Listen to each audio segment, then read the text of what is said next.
আসসালামু আলাইকুম প্রিয় দর্শক, জানিয়ে দেব এখনকার গুরুত্বপূর্ণ টপ নিউজটি। পুরো নিউজটি উপস্থাপন করব আমি নিপা আক্তার শিমু। এবার বিস্তারিত খবর। নারায়ণগঞ্জে দুষ্কৃতকারীদের অতর্কিত হামলায় ৩ পুলিশ সদস্য গুরুতর আহত হয়েছেন।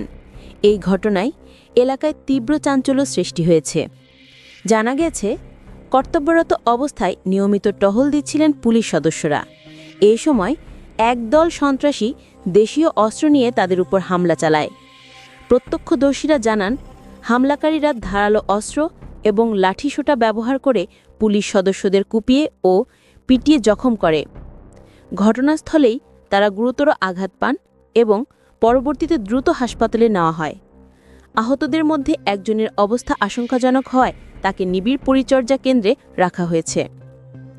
পুলিশ সূত্রে জানা গেছে, হামলার পেছনে স্থানীয় বিরোধ বা মাদকবিরোধী অভিযানের প্রতিশোধমূলক কারণ থাকতে পারে। ঘটনার পরপরই নারায়ণগঞ্জ জেলার ঊর্ধ্বতন কর্মকর্তারা ঘটনাস্থল পরিদর্শন করেন এবং আহতদের চিকিৎসার খোঁজখবর নেন। পুলিশ সুপার সাংবাদিকদের জানিয়েছেন, এই বর্বরোচিত হামলায় জড়িতদের দ্রুত গ্রেফতার করে আইনের আওতায় আনা হবে। তিনি স্পষ্ট করে বলেছেন, পুলিশের ওপর হামলা কোনোভাবেই সহ্য করা হবে না।